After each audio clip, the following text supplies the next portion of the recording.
Hi guys, it's Trevor Tolliver here and you're listening to the Blue Day podcast.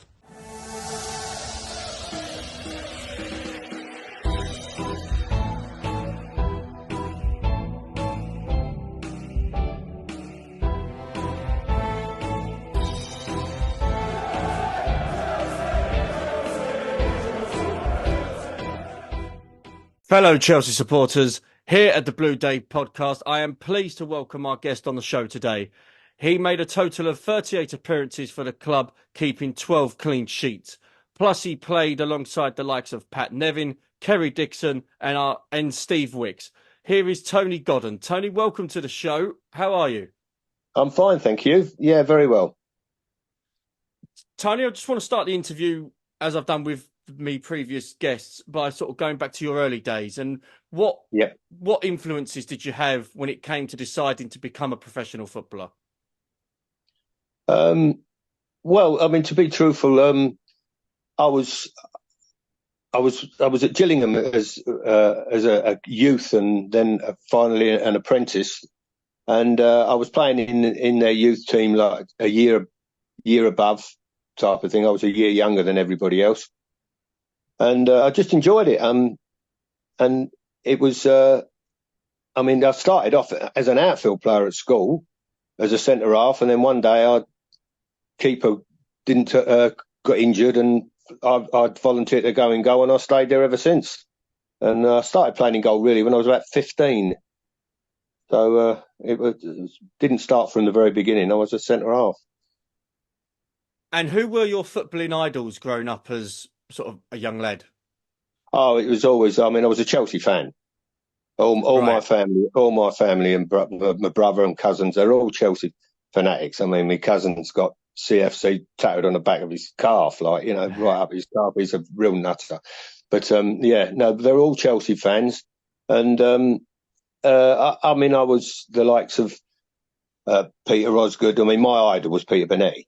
I mean, he was the cat was, and I was lucky enough when I joined Chelsea to have him as my goalkeeping coach. And he was a lovely, lovely man, really super man and a super coach, and such an honest, nice guy, real nice guy. We'll touch on Peter Bonetti at your time with Chelsea, but just to sort of go through when you signed for Chelsea, because it was actually on a loan deal. It was in the 85-86 season.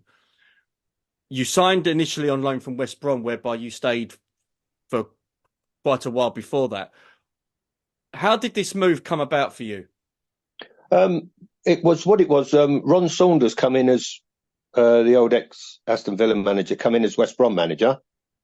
And he basically, I mean, I was 30 then, I think, and he basically got a lot of the older players, didn't want them. And we was bombed out. I mean, we was training with the kids and that, as they used to in them days, away from the first team. And he come to me and said, "Look, Chelsea want you on loan." And I said, "Nah." I said, "I'm not moving," because I had a testimonial. It was my testimonial year when I left Chelsea, when I left West Brom. Sorry, that was my testimonial season, and I still had a few dues to do, and had my game at the end of the season. And anyway, he said to me, "Look," he said, "if you go," he said, "I'll guarantee you a free transfer." He said, "And you keep it to yourself, and you let Chelsea know when you feel it's right." So I thought, yeah, okay. So I come down and met Ken Bates and had a chat with him, and I signed on loan. What was Ken Bates like with you? Ken Bates it wasn't so much when on the loan. When I signed permanently, his son's Ken Bates, God bless him. He was a nice enough bloke, but he was, I pulled up and I went in his office and having a chat and everything. He said, "Did you see that car outside? That Rolls Royce?" I said, "Yeah, lovely, Mr. Bates. Absolutely super." He said, "You'll never have one of them." And that was Ken. That's the way to sum Ken Bates up. Because also you had John Hollins, who was the manager at the time at Chelsea. What was your relationship like with him? Brilliant. Absolutely fantastic. Nicest man in the world. John. He really was a lovely fella. When I finally left Chelsea to go back to Birmingham, he drove me up to the Heathrow Airport and all the way up there. He said, "Look, I don't want you to go. I don't want you to go." But I was at that age then where I needed one more move to try and help me pension out. We weren't getting the thousands and millions they're getting today. And he, I said, "Well, I don't know." I said, "We talked to him anyway." So I went up, talked to the Birmingham people. Ken Bates was there. Ken Bates said, "So you want to leave us in?" I said, "No, not really, Mr. Bates." I said, I like it here. I love it here. I said, "I've made some good friends here." And he said, "Well, you're going." And that was it. I thought, well, you don't want me, go, I'll go. Because at the time when you signed for Chelsea, you had Eddie Niedzwiecki and you had Steve Francis as well, sort of there. Do you have any stories about working with them when you signed for the club? Because we've been three goalkeepers, training must have been a little bit competitive. Oh, it was competitive, yeah. I mean, Eddie was injured, to be fair. That's why they wanted me in, because Eddie was injured. Steve Francis was playing. I watched, when I first come down on loan, I watched one game and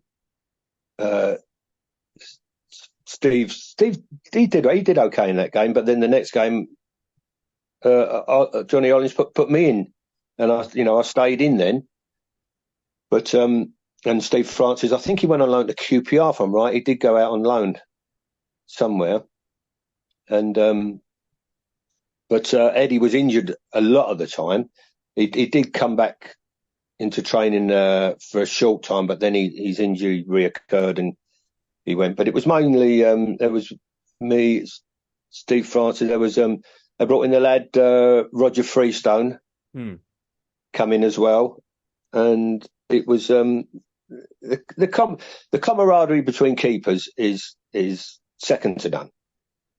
Between keepers at any club and at other clubs is it's just everybody backs each other up and everybody looks after each other, and it's I would say it's the biggest camaraderie in the game.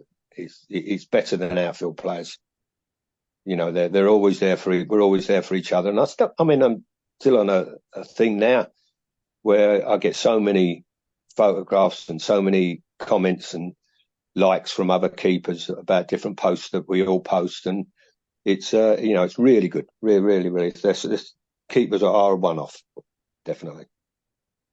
And you mentioned beforehand about Peter Bonetti, who was a goalkeeping coach at Chelsea. How great or influential was he for you in your time at Chelsea, and even in the latter stages? Because obviously, after your playing days, you became a goalkeeping coach yourself. Yeah.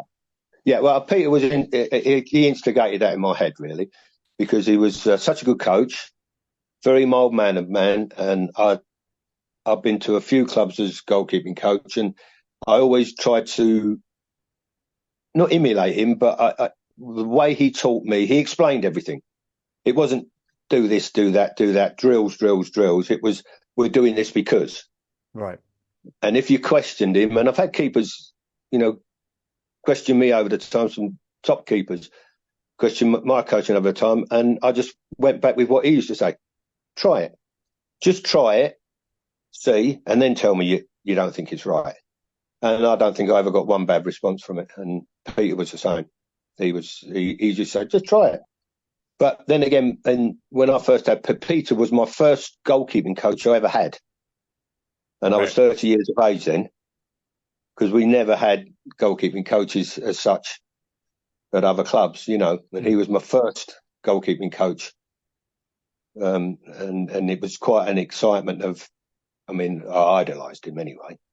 And it was, I was really excited about working with him. And of course I listened to him anyway. He knew what he was doing.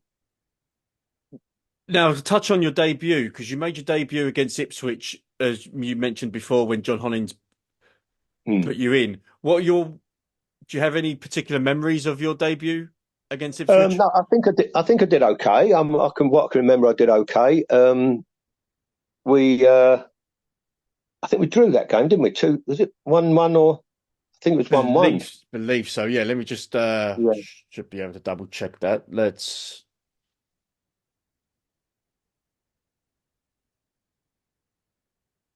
have a look.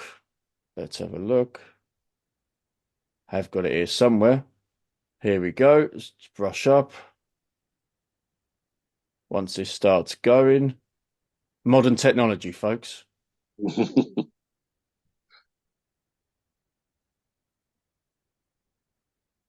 Yes, you're absolutely right. It was a draw against Ipswich, 5th of April, 86. Yeah. That was. I thought it was a draw, but no, I thought I had a reasonable, solid game that day, and obviously I stayed in then till the end of the season. Yes. I didn't play the last game of the season. The last game of the season I didn't play because I had my testimonial on that day at West Brom. So Right. because I was on loan back for my testimonial game, and then I told. But on the last game that I was there, we was in the hotel, and that's when I popped the question to John and said, "Look, you know, I've got a free." That's when I let him know what Saunders had told me. Ron Saunders had told me, you know, I got a free. He went, "Oh, well, don't speak to anybody until you spoke to us first," and all this, and that's how it come about. It was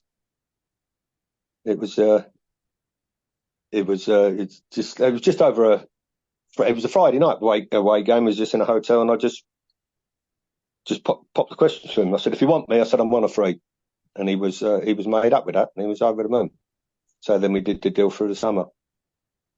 That must have been key for him then, because obviously he would have had ideas about options for goalkeepers because Eddie with the injury and other options.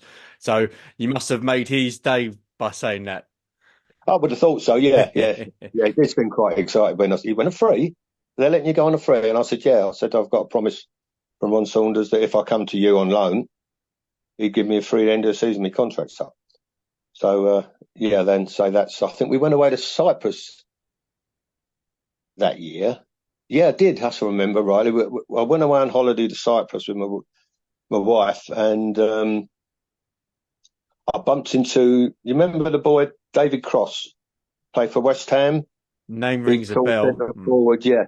He was out there playing for a Cypriot team, and we met up with him and everything. And then the following day, because I told him I'm on a free and whatever, I had the Cyprus people come down from his club and just turned up at my hotel. They wanted to sign me, and I said, "Well, I've got to talk to Chelsea first." And then the day after that, Ollie must have got a wind of it because he found me out where I was on holiday and rang me and said, "Don't you do anything till you come back and speak to us."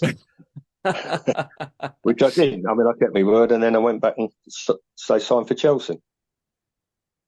Brilliant. That's you're on holiday, you're relaxing, you're still doing football business though. That's good. Yeah, it was. Yeah, I couldn't believe it. Same. I knew Crofty was out there, so I made contact with him because he was played at West Brom with me. Then the following day, he obviously spilled the beans that I was there, and so all the Cypriot people come down from the club and tried to sign me. So it was quite interesting, quite funny. With your run of games that you had with Chelsea at the end of that season, how do you feel the Chelsea supporters took to you being, in terms, the new number one goalkeeper? I think they were great. Chelsea supporters were brilliant. I mean, they used to make me laugh. They were it was so comical with them half the time, and it was. But no, they was really, really good to me. And I think it was when I joined the club, when I first went there on loan, and I'll never forget the dressing room. I sat in the dressing room. I sat between Patesy and Johnny Bumstead, Colin Patesy and Johnny Bumstead. I sat there, and then all of a sudden they were talking, and no one's really talking to me and everything. And then somebody said something, and I just spoke to them, and they just looked at me all funny. I said, "You're one of us."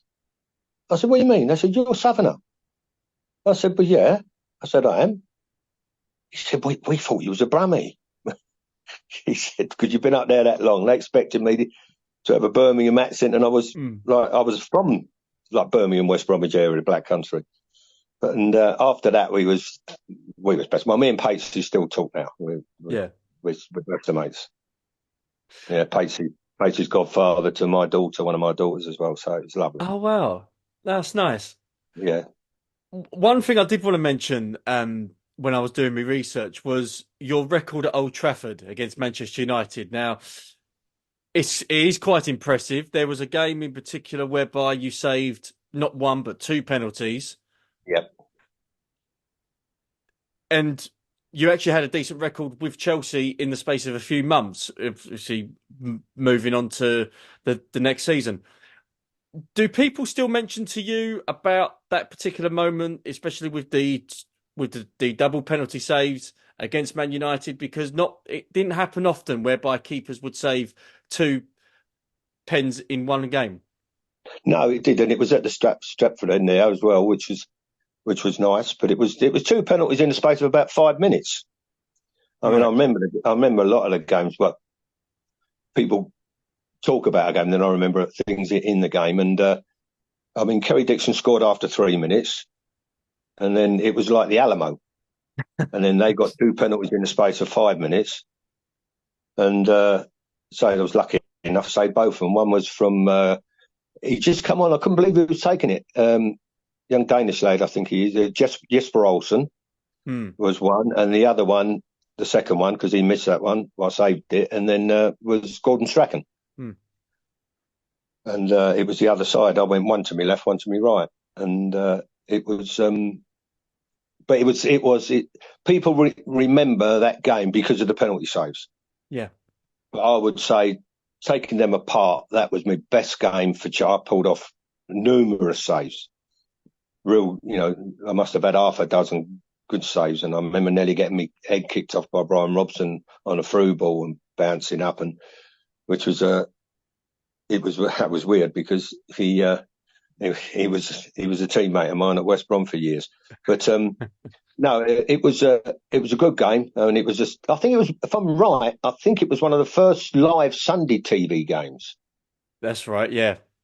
Yeah. Because I remember, I mean, I played in that game, and then I was still at my house in Birmingham at the time, in West Bromwich, and I went back, and me and my wife Linda went out for a meal on the night, and in the Midlands, just this hotel for a meal, and this other table across the way was looking at us, and this guy come over. He said, "I've got to ask, are you Tony Godden?" I said, "Yeah, I'm mate, yeah." And I watched you on the telly this afternoon. He said, "Absolutely brilliant." He said, "What a game!" He said, "Terrific." And I said, "Who do you support?" And he said, "Well," he said, he said, "I'm a West Brom supporter." He said, "But my second team is Chelsea." And he said, "I'm a Tosby." He said, "I'll go to both clubs." I said, "All right." And anyway, he said, "Can I get you a drink or whatever?" I said, "No, you're right, mate. It's fine." So anyway, next thing I know, waiters brought over a bottle of champagne, because there was 8 of them on their table.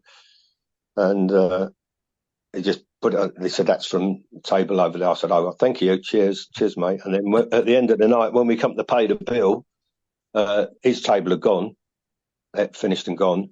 And he'd even settled the bill up.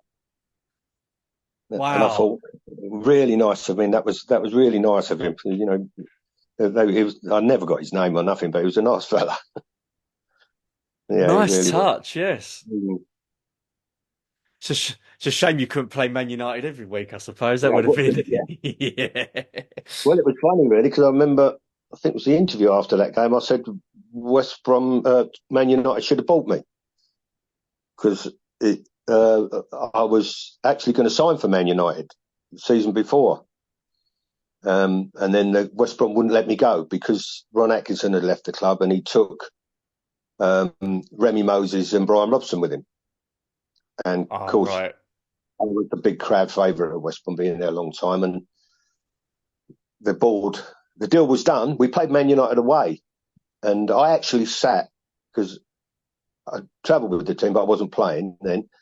I actually sat in Man United's dugout with Ron Atkinson while they're playing West Brom. He said, "Well, have you got a ticket?" Because he said, "Well, you better get in and get changed." I said, "I'm not playing, I'm out." What? So he said, "Where are you sitting?" I don't know. So he said, "Come sit with me." So I sat in the dugout with him. on the Manchester side of the dugout playing against West Brom. Wow, you wouldn't get that And now. nah, nah. And he, after the game, he called me out. I was talking to Brian Robson in the players' bar, and Stewart come in and said, "Ron Axon wants to see you." And I went down. And he said, "I've signed you. Go and get all your paperwork sorted out, and see you in the morning." And I said bye bye to the boys, and then on the coach when I got back to West Brom, and then when I Sunday morning I get a phone call from the club saying, "Nah, you're not going. We can't let you go. There's too many." I said, "Well, I'm not playing," and they said, "No, you're a crowd favourite. You can't let me." So they wouldn't. They scuppered me deal to West Brom to Man U, which again is good fortune because I ended up going to Chelsea the following year, and had a good time there. No, you talked about obviously with being the goalkeeper and how close other goalkeepers are and having that camaraderie there. What's it like with the defence in front of you now?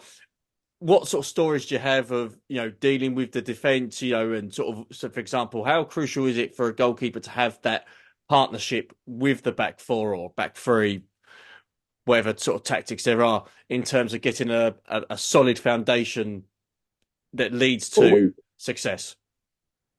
Well, at West Brom, I mean, we was one of the top 4 sides in the country, late 70s, early 80s. And I mean, we qualified for Europe 4 seasons on the trot. And at West Brom, I had 2 good centre halves, 2 real good centre halves in John Wall and Ali Robertson. And I mean, I had a good back 4 really, with Derek Staven and Brendan Batson.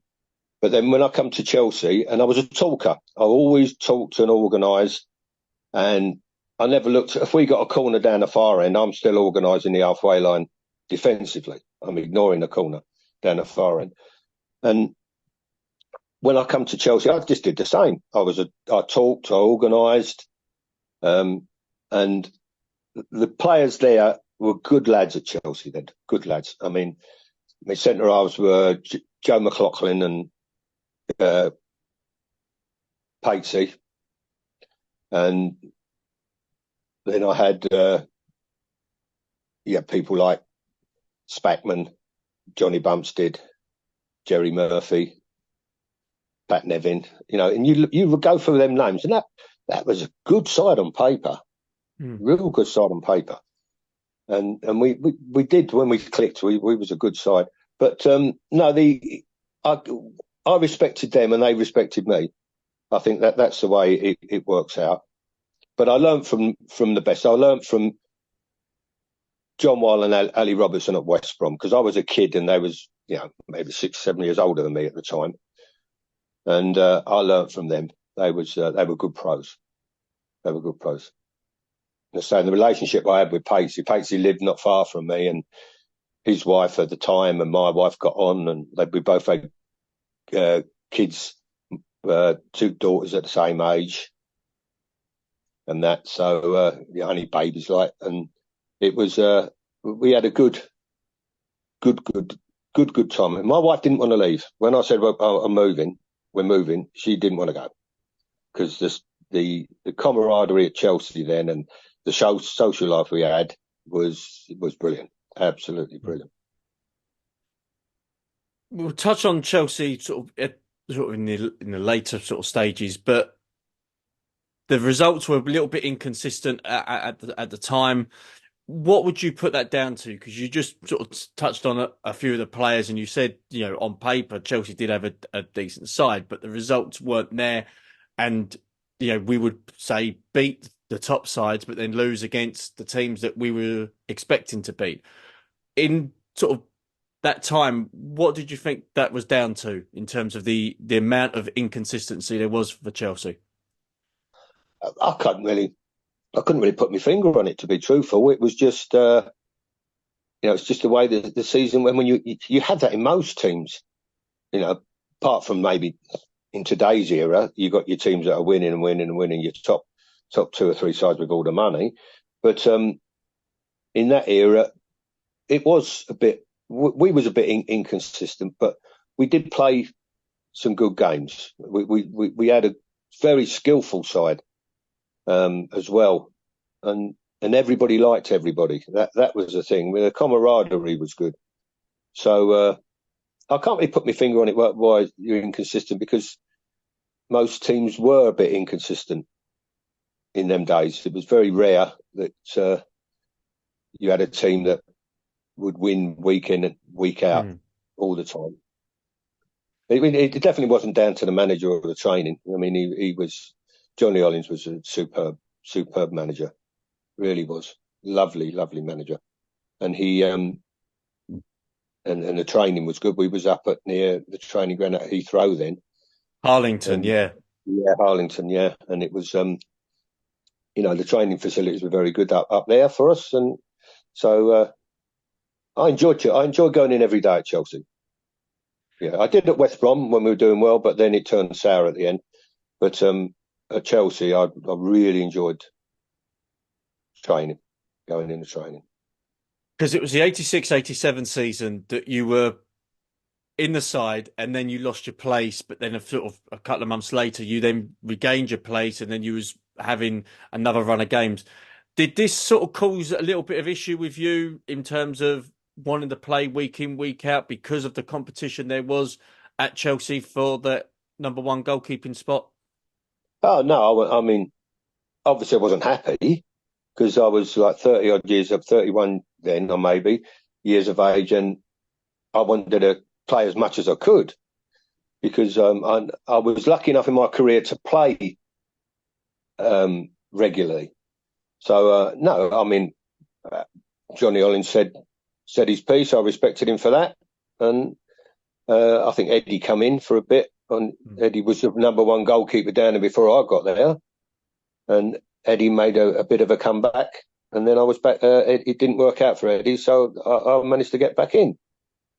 But no, I didn't. I mean, I wasn't one to fall out with managers anyway. You know, everybody has their own ideas. People like you, people don't like you. But Ollie was very straight guy with me. And he just said, look, Eddie was my number one, and he was always going to come back when he was fit. So that's great, fair enough. And I was quite happy to be number two there. I was quite happy to do that for the benefit of the club. I was happy to do that. And then when Chelsea signed Roger Freestone, sort of from Swansea as well, what was that like for you, sort of having another goalkeeper in the ranks competing, but also what was it like to work with him as well in training? He was a very young lad then, Roger. No, it was great. He was a good lad. He listened. He listened to coaches, listened to the things I mean, I tried to improve him in different ways, throwing little things at him. And he soaked up the knowledge from people. He was a very, very clever boy like that. Now, fast forward now to your departure, in the summer of 87, you would leave the club to join Birmingham City. You'd go back up to the Midlands for a fee, I believe it was around £35,000. Yep. Looking back, was this a joint decision between yourself and the club, or was this somebody made the decision over the other? It was when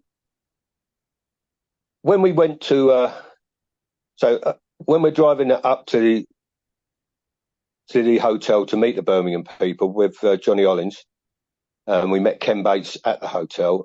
Ollie didn't want me to go. He said, I don't want you to go.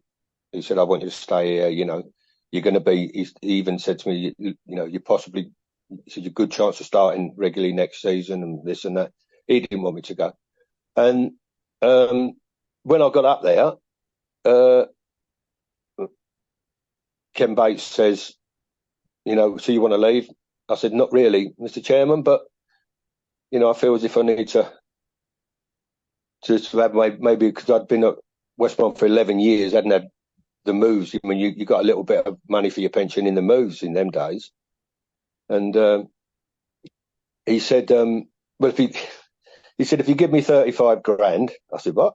He said, if you give me 35 grand, you can go.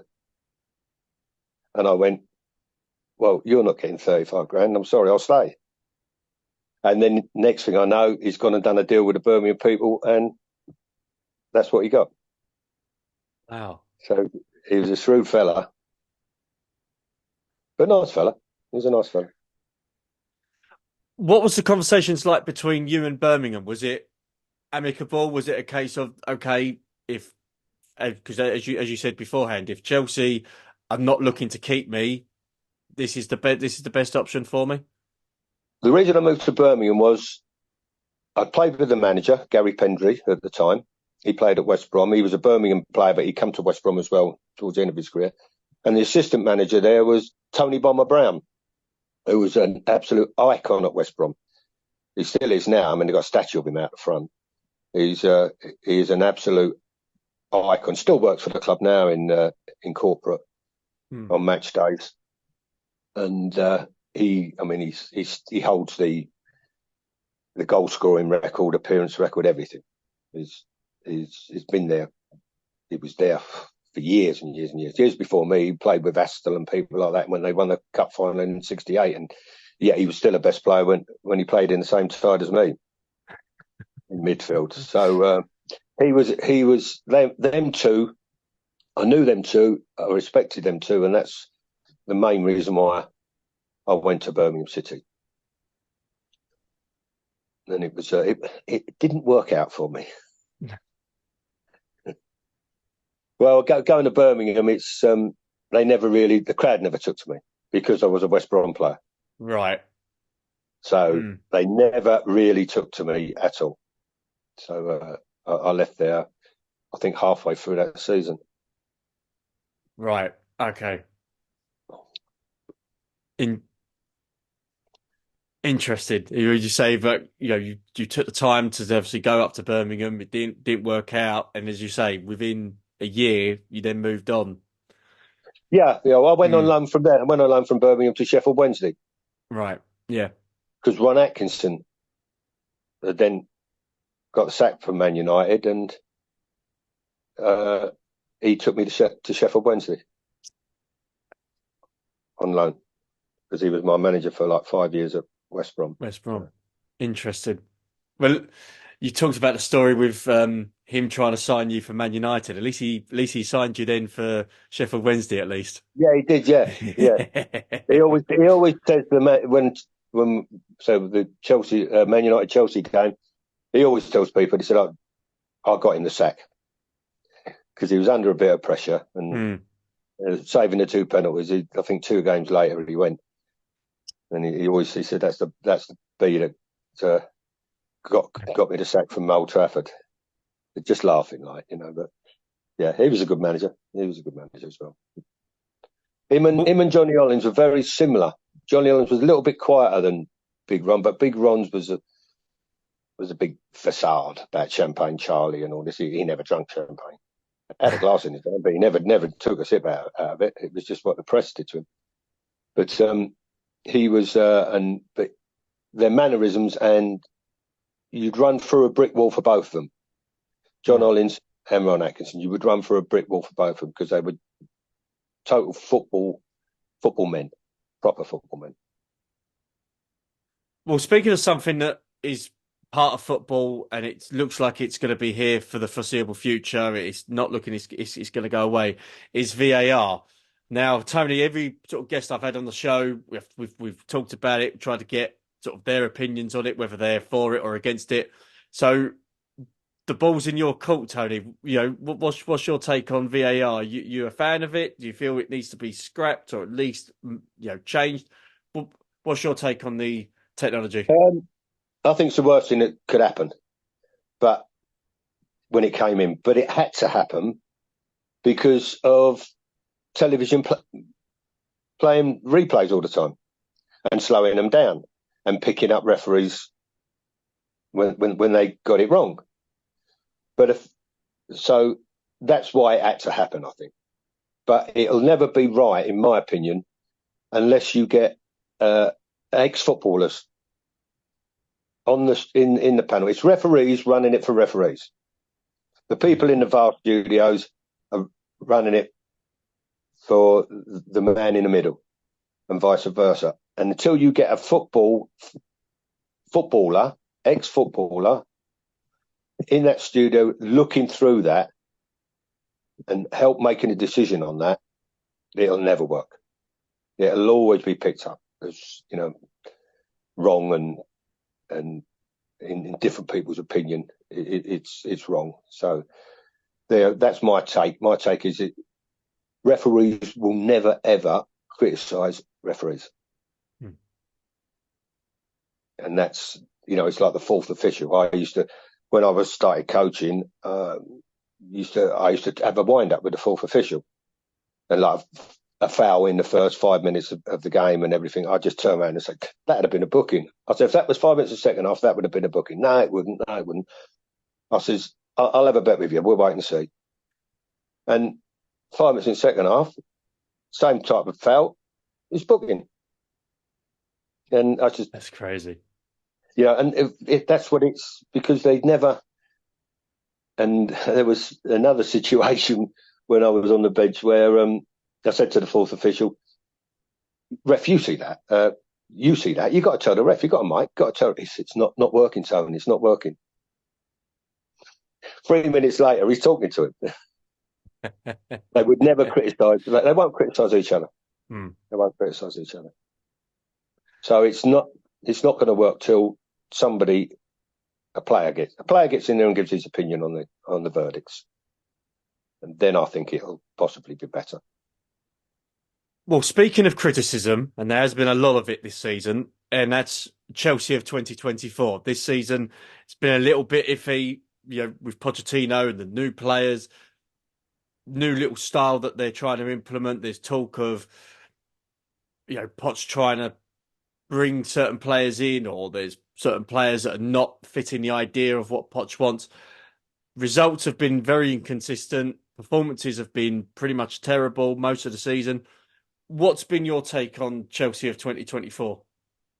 I couldn't understand it because they've got some players. I mean, they've got some good quality players there, and I'm just amazed at the results. I mean, you talk about it in my day, inconsistencies and stuff like that. I mean, it's happening now. Yeah. On paper, and when they do play, they're a good side. But I just can't. I'm frustrated. I'm still a Chelsea. I'm a Chelsea fan and a West Brom fan. That's me. And I still get frustrated, and especially when I'm talking to my brother, who's a massive Chelsea fan. We get frustrated all the time. It's. I mean, I'm now a punter, so I'm getting frustrated, as I know the supporters are. But no, I can't put my finger on it. It's just, as you say, a bit of inconsistency, and sometimes you look at it and you think it doesn't look right. It don't look as if some of the players are playing for him and working hard enough for him. And I can see that. And I've watched it on the box and that, and I can see people not getting up quick enough and backtracking or not staying with runners. Where in my day, that's it. You worked hard. The top teams in my day worked hard. And the Man United, when they was at their level, work hard. And Liverpool work hard. They work hard going back the other way. Work hard defending. You like when Man United in the raid day, Beckham and Scholes, they'd be back at left and right back defending. So, it's a confidence thing as well. It is a confidence thing. But you play, and again, I don't know whether it's people know the loyalty. It's not loyalty. The history of the clubs that they play for now, and the history of the fans who agree. Supported them, and I don't know if they know what that means.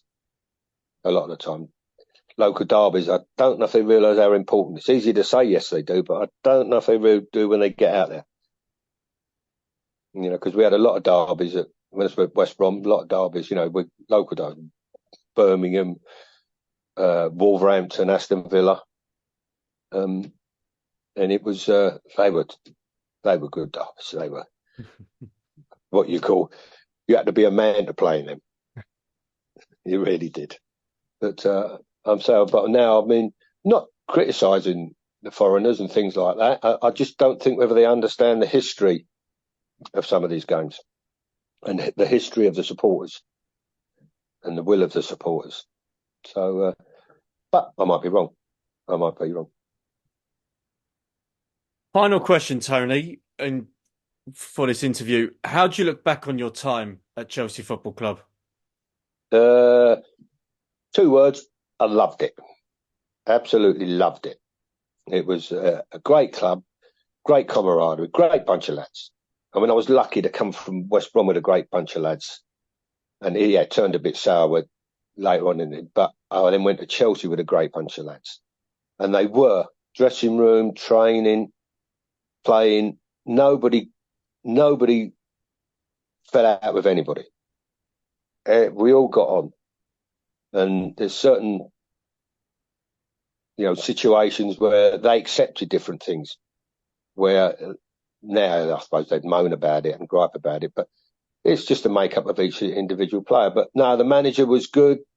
The chairman was okay, but the management and the staff and working with Peter Bonetti was smashing time for me. And as I say, the wife didn't want to leave. Bless her. Well, Tony, it's been an absolute pleasure to have you on the show. Thank you so much for your time. Really appreciate it today.